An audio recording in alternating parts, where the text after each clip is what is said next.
My next speaker is Renée Godress, along the same theme of let's look outside the box of career and school. What happens when you start to pursue a bit of sport? And Renée has had a very awesome journey all around the world, especially focusing on winter sports. Now, winter sports for a low vision person is particularly challenging, but it's also one of those activities that you could do at speeds, probably semi-legally, to get a bit of excitement in your life. We're privileged to have Renée talk to us today about her journey along the lines of sport. So can I introduce Renée Godress? Thank you.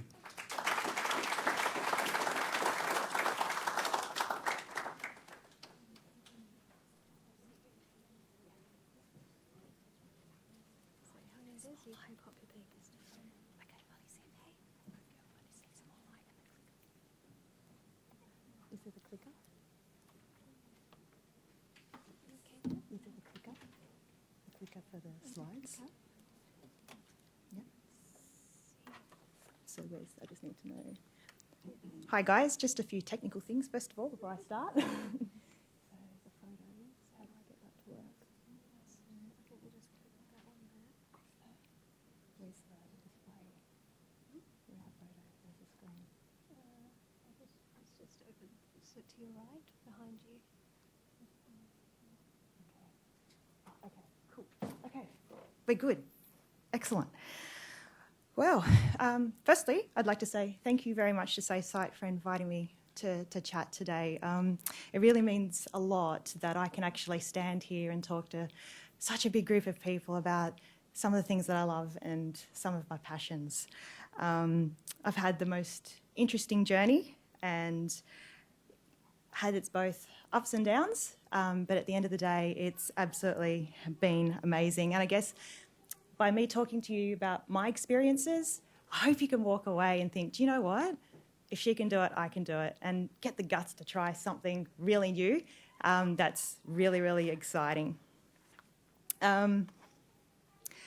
So I have Leber amaurosis, and it's very, very similar to retinitis pigmentosa in that I have tunnel vision, no peripheral vision, and no night and pretty much no night vision. So I've had it since birth, and my sister's actually got the same condition, which was really interesting for my parents. But between all of us, we've managed really, really well, and I've had a really exciting life. I've had a really successful career life in the corporate world. And for the last couple of years, I worked as a travel agent because I love to travel. And now I'm actually changing again and pursuing some of my other passions, one of which is talking to groups and also the travel and adventure. I'm a bit of an adrenaline junkie. And I think if anyone was to ask me if I've done what I've done in terms of sports, I would probably say I've done them all. So it's just one of those things. I think I can blame my parents for that. My parents decided at a really, really, well, right from the beginning that they didn't have disabled daughters. They decided that there was no excuse. They decided that I couldn't get away with something that I didn't want to do as using my vision as an excuse. But in turn, I then decided that they couldn't say no to me in trying these things out, because if they wanted me to do, you know, if they had those expectations of me, well then, guess what?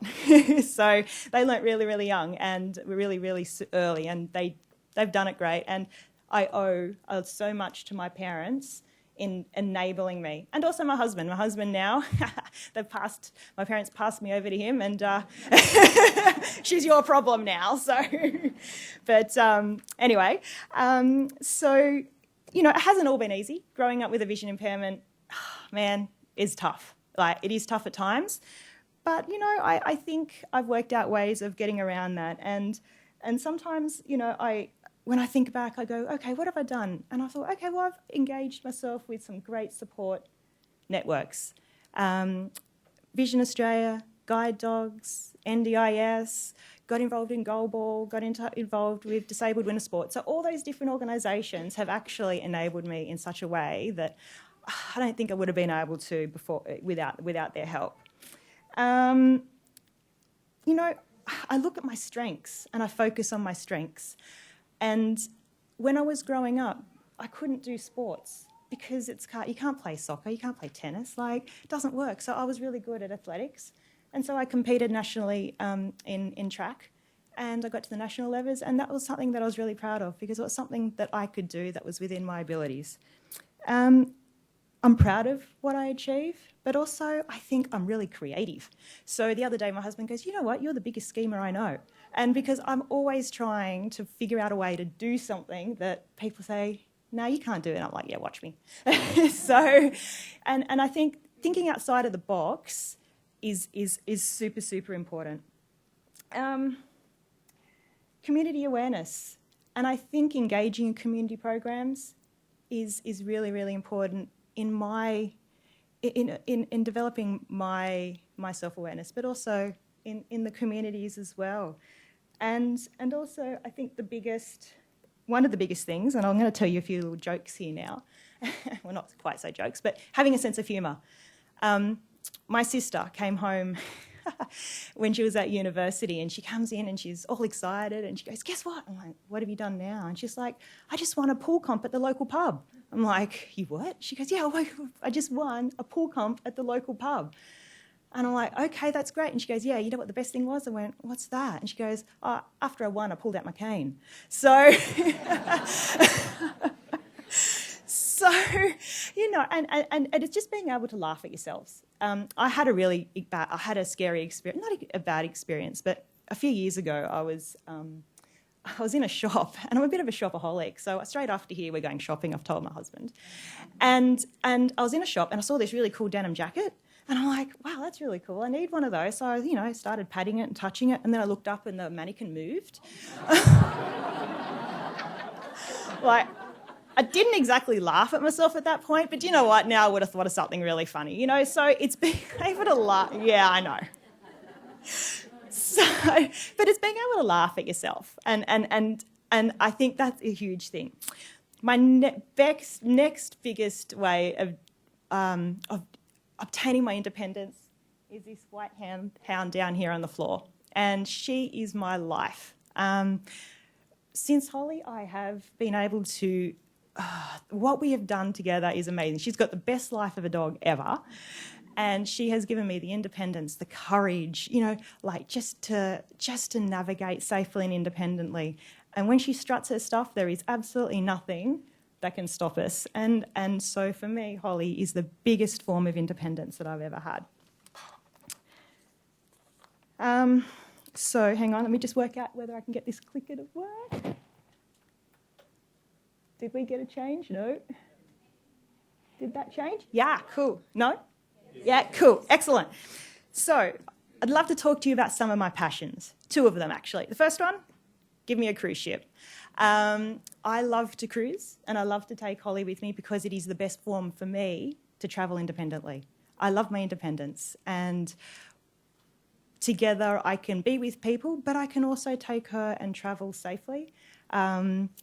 Up until not long ago, there was we could take our dogs onto domestic cruises. Recently, there was a change in some of the biosecurity rules, and that actually stopped the dogs travelling for a little while. But because of my knowledge of the industry, and with the help of guide dogs and Department of Agriculture, we were able to actually come up with a new plan. And so now the dogs can travel on domestic cruises with us. And there's no risk of biosecurity, well, with a few rules, of course, but it just means, again, that people with a vision impairment can get out there and travel independently and feel safe doing it. So that was an absolutely great win for me, I think, anyway. Next slide, just let me know if we've changed. Yay, cool. So this is Threadbow. And 25 years ago, I said to my dad, hey, Dad, can I go skiing? He's like, no. But then I went. And of course, I skied into a pole, but got taken to hospital, had a concussion, and he said, told you so. 25 years later, I was going through a bit of a tricky time, relationships, all that kind of stuff. And I said to Dad, do you reckon I can go skiing? And he goes, don't you remember what you did last time? I'm like, yeah, but I forgot. And so I booked myself in for a 3-hour ski lesson, and let me tell you, it was the best thing I've ever did, and it changed my life forever. This photo is actually taken at the top of Thredbo, overlooking the main range and the Victorian high country. So, yeah, skiing. I never thought at the time that it would actually take over my life as it has. Yeah, thank you. There are some challenges in alpine skiing, as I'm sure you can imagine. Finding a guide that I can trust. So I trust my guide with my life. Tunnel vision actually comes in handy for once, and I just have to follow my guide. And as long as he stays right in front of me, I can follow him and I can get down the mountain reasonably safely most of the time. Sometimes we can have equipment failure. So we use Bluetooth headsets, and sometimes those batteries decide that it's too cold and stop working. So it's then a matter of, okie doke, well, let's just follow our way down, and hopefully I can get down. And again, it's the trust in my guide and his ability. Basically, he has to watch where he's going. He has to watch what everybody else is doing. He has to watch the terrain, and he also has to make sure that I'm still there behind him. Massive, massive job for my guide. There's always the risk of injury. So when I was actually learning to ski, I was concentrating so much and I was so anxious, I actually forgot to breathe. And I woke up twice in the trees because I was concentrating so much on what I was doing, I'd forgotten to breathe. Not a good thing. So now I'm actually really conscious of my breathing, and every now and again my husband's like, stop breathing heavy in the microphone. I'm like, yeah, but I'm just reminding myself I've got to breathe, So, there's always that definite injury, especially when you're skiing with a vision impairment. And also the unawareness of others. So when you're on the mountain, everybody's in their own zone, doing their own thing. And half the time people forget or to watch what other people are doing. And that's fine, except for when you cross in front of me and my guide. So, but it's just something that I've learnt to deal with over time. We use adaptive equipment. So I've spent endless amounts of money on adaptive equipment. So as I said, we use the Bluetooth headsets.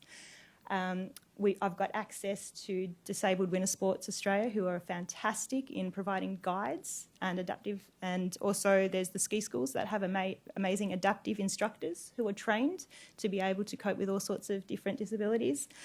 I use high-vis vests. So it's all about the awareness for other people and identifying ourselves. So wherever we go, so if we're in France, I get my vests made up in French. So that everybody out there can see as much as possible, that just to be a little bit more wary. We use the Bluetooth headsets, we use the high-vis vest, and the goggles.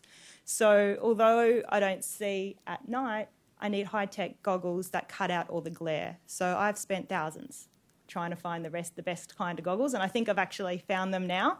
So, but it's all those extra things that I've got to think about that others may not get an opportunity, that others don't have to do. But we do it because we love it. I'll just give you a little bit of stories about some of the places that I've skied. So the first one is in Deer Valley and Canyons, which is in Utah, USA, my first ever international trip. And absolutely loved it because, first of all, there's no snowboarders. Snowboarders are like the devil. So, it gave me the opportunity to work on my technique. And so that's what I absolutely loved, about canyons.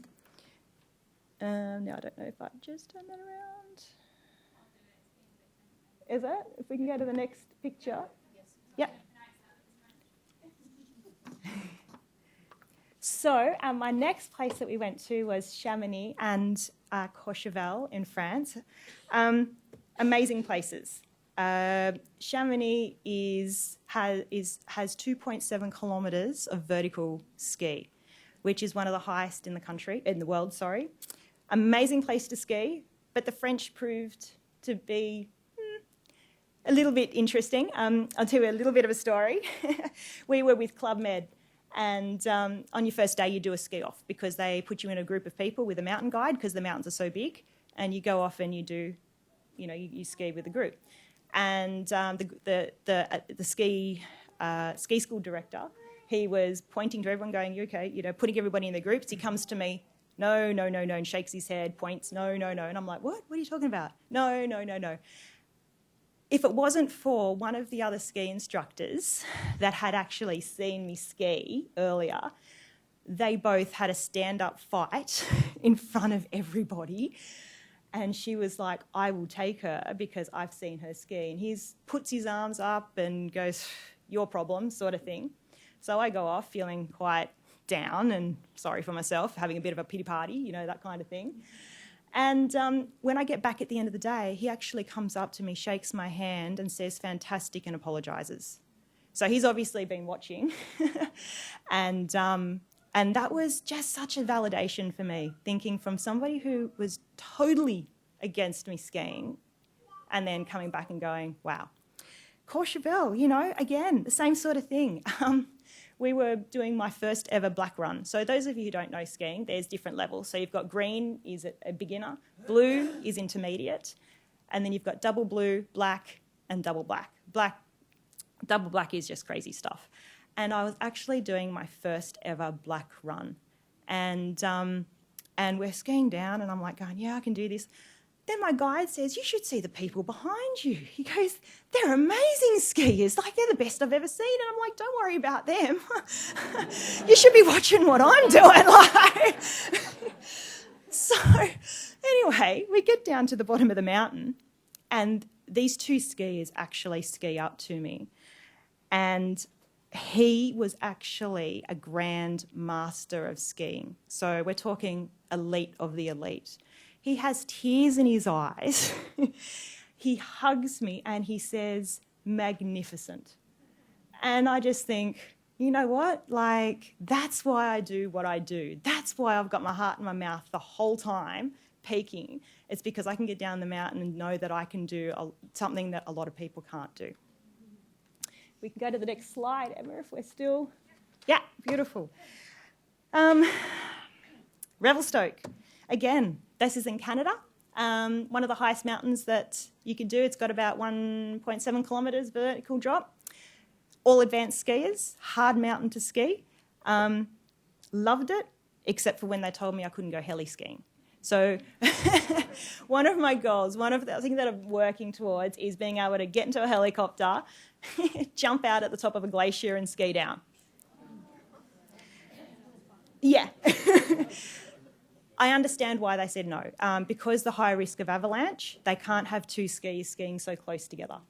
And because I ski so close to my guide, that was the problem. I get it, don't like it. But it was what it was, and we dealt with it. My next photo here with the beautiful horses was at Sun Valley. Sun Valley, my first ever tree run. So tree runs are when you ski in amongst trees in a zigzag kind of affair. Really scary. I did it. I only did it because I liked the name of the run. It was called Three Little Bears. So I did the run. Don't know how successful I was, but we did it. What I didn't do was a run called Headwall. Headwall is a double black run, which they use for speed racing normally, like straight down speed racing, and normally it's not groomed. This particular day it was groomed, and my guide says, "Look, it's groomed. It's the best chance to do it. You're not going to do it any other time. You'll regret it if you don't do it." And I'm standing on the edge of this headwall looking down and going, no, not going to do it, not going to regret it. So I didn't do it, but I regret it. But I haven't told him that yet. But, that's one of those things where I let my fear stop me from doing something. And that was my headspace. Sometimes the fear that we have to ourselves, our fear of our own abilities, can sometimes overrule what other people's fears are. Next photo, if that's okay. Yep, thank you. Whistler, my favourite resort. For the first time ever, I got in touch with the adaptive program over in Whistler. They do things a little bit different to Australia. they have a guide at the back of you. So for once, I actually didn't have to worry about somebody taking me out from behind. I just had a bodyguard behind me, which is what I liked. So, I didn't have to stress about that, which was amazing. And on the first day, I had actually the head again of the adaptive program take me out, and he goes, "All right, so what do you want to do?" I went, "Anything but T-bars." As you can see by the photo, the first thing he took me on was a T-bar. And that's, again, my fear. My balance is not very good. I don't have very good static balance. So standing on 2 feet, getting pulled up a T-bar and having to get off at the right time and all that kind of stuff scares the daylights out of me. I do it. I grumble about it, but it's one of those things that you just go, you know what, I'll deal with it. And by the end of our tour in Whistler, that same instructor, he actually came up and said, you know what, he's an elite racer. He races internationally. And he said he has never seen a blind skier with her guide ski the mountain that we ski. And coming from him was like, again, it's just like, we're doing it right. We're doing something right. And people are looking, people are watching. And that's fantastic. Actually, when I came out, just before I came out, Matt was talking about somewhat legal speeds. I mean, obviously, I can't do the speeds that other people do. We overtake now probably 50+% of the mountain, so we move. But I've never experienced fast skiing. And one of the instructors there, he does sit ski lessons, and a sit ski is for a paraplegic or a quadriplegic. And he actually popped me in this sit ski, and he took me for the rap of my life. We got to just under 90 kilometres an hour on this sit ski, and I squealed like a 5-year-old the whole way down. And it gave me the experience of knowing what it's like. And that was just as good for me.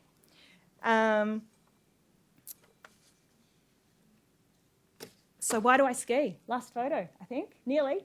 Why do I ski? Because I can send Dad these sorts of photos that says avalanche, caution.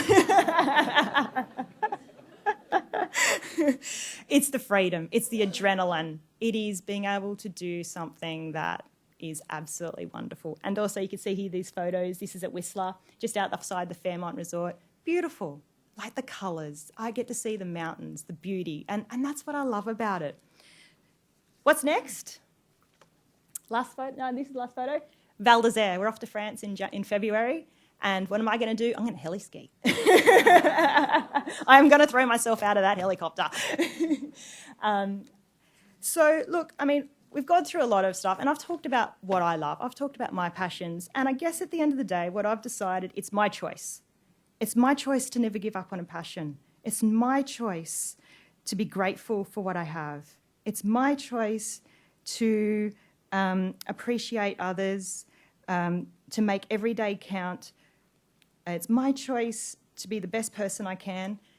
And every time I go, this is going to sound really creepy, but every time we go to my brother-in-law's bathroom, behind the door, there's a sign that says, keep calm and carry on. And you know what? Every time I look at that, I'm like, yeah, absolutely. No matter what, just keep on going.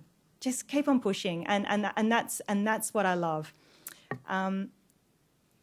Just one more saying, and this is from a book that I read, and I think I might have added a few words into it, but, you know, life can be like a boxing match, as defeat is declared not when you fall, but when you refuse to stand up again. So hold on tight, never let go, never stop dreaming, and never stop believing in yourself. And that's my message to you today.